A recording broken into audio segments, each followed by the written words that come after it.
Okay, so as you can see, this is my Magnum Research Desert Eagle 1911G. So similar to my Desert Eagle 50 caliber L5, it came with a Magnum Research gun sock, and you get 2 magazines. So these are their magazines. They come with a little foot to protect them if you do, I guess, a tactical reload, drop them on the floor. And this is the pistol itself. In fact, the pistol is still a bit hot because I just ran 100 rounds through it at the range. And let me tell you something. Not only with my Kimber 11, but with this pistol too. I ran 100 rounds through the Kimber 11. Then I ran another 100 rounds through. I ran 100 rounds through this gun right now. There was not a single jam. Now, in the last video I made about the Kimber 1911, one of the statements that I made, I didn't continue with it, I guess because I got lost in thought, but there were reasons why I cited the 1911 is probably the quintessential pistol. It's probably the best pistol ever made. And that's one of the reasons why the government kept these things around so long for the military until they switched up recently to the Beretta. And that was mostly because this gun only holds 7 rounds plus 1, which is like 1 in the chamber. So it's like a total of, according to the magazine, it's a total of 8 rounds basically. And the main things that I focused on, some people don't focus on it, but the main things I focused on is the redundant safety. For example, when you look at the pistol, you have this drilled trigger. You have this thumb safety right here, which will not allow the hammer to fall if this isn't squeezed down. Then on top of that, you have this other safety right here. So when the gun is in this position, that safety right there can be used to make sure that this gun absolutely cannot fire.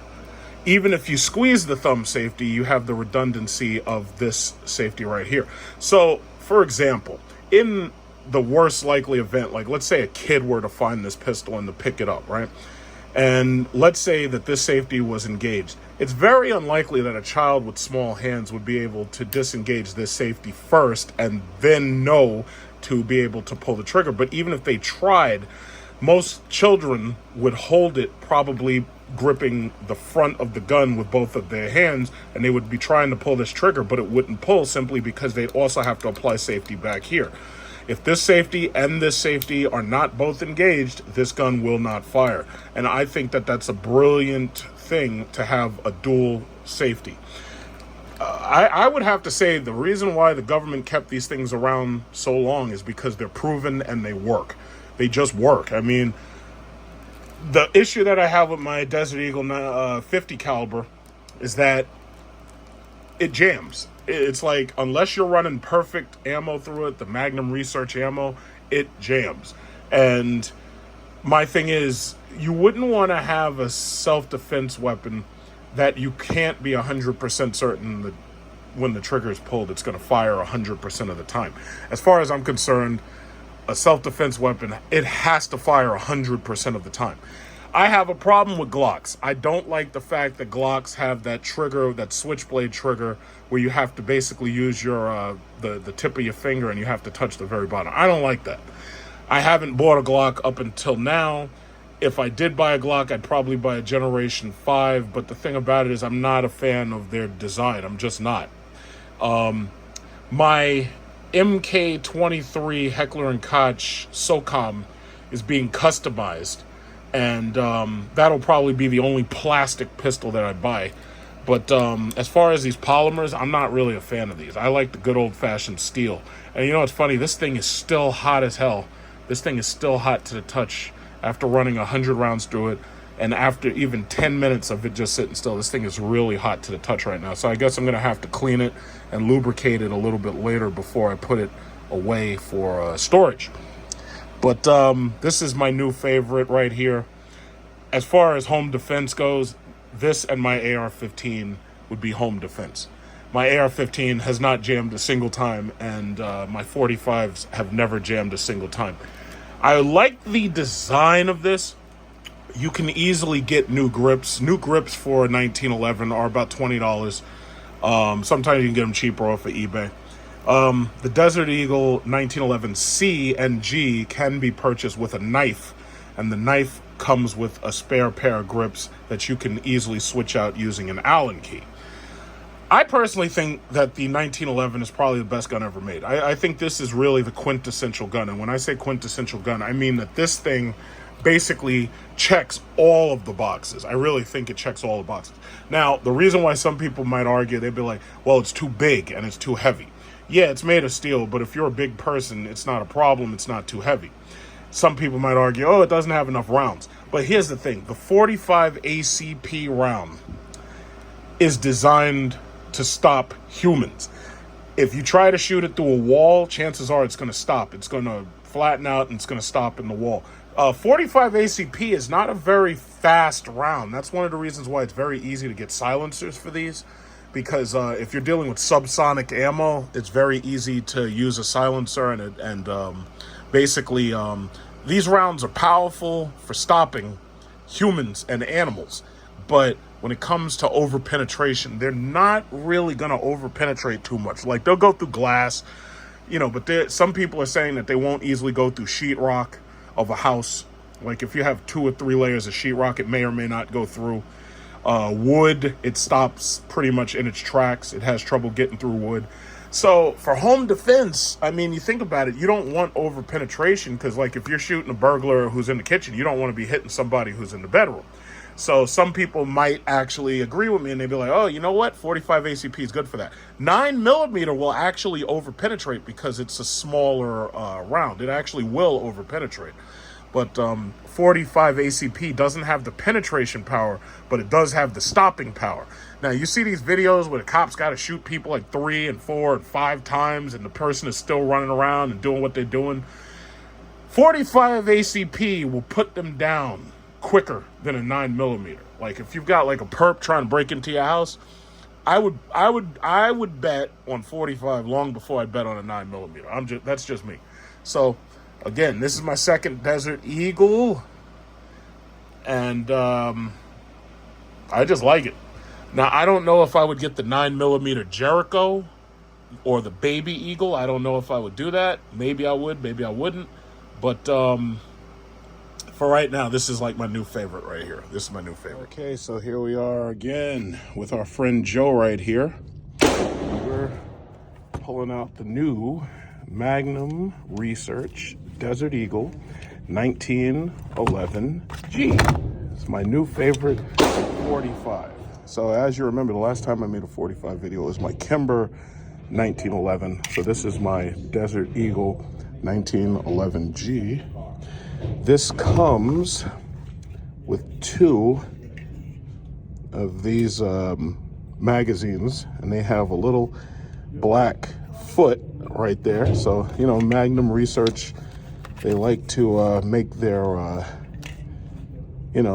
all of their accessories stand out to some extent. But I'm not going to use theirs because I have plenty of Wilson Combat and Pro Mag. So this is the Power Mag, actually. And then is this a Power Mag? This is Wilson Combat. Yeah, this is one of the Wilson Combat models.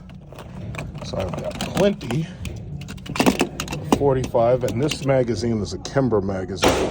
Kimber. So I have plenty 45 magazines for Joe. Joe's gonna appreciate this. Plenty for Joe. Okay. I also have a brand new pair of Beretta Challenge glasses, so I'll be using these. And they come in smoke, yellow, persimmon, purple, and black and clear. So right here you can see this is the clear model. So I'll be using these for eye safety during our little shootout right here with Joe.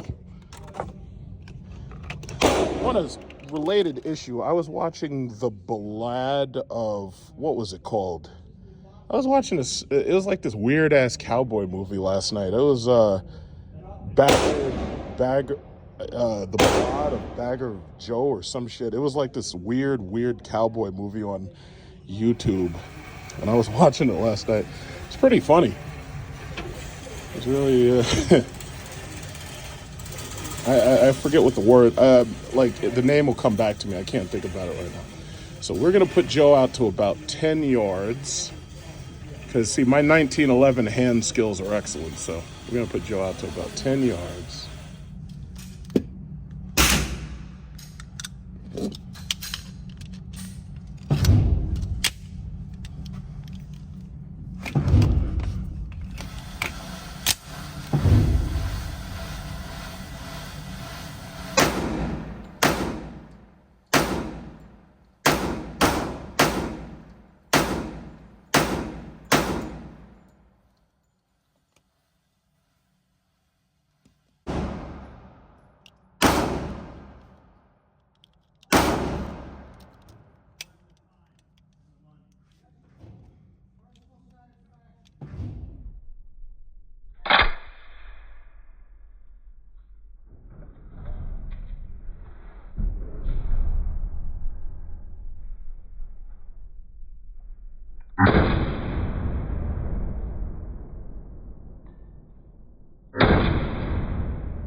Oh yeah, this thing has run about 50 rounds through it, and it feels amazing. It feels amazing. This is a monster.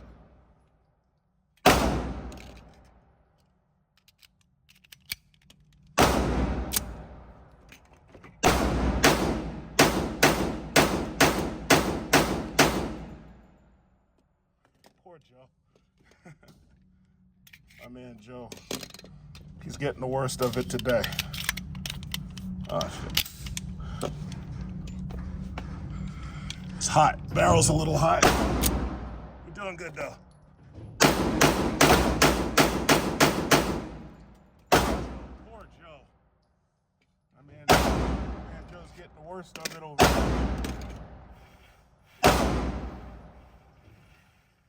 What's not left of the target?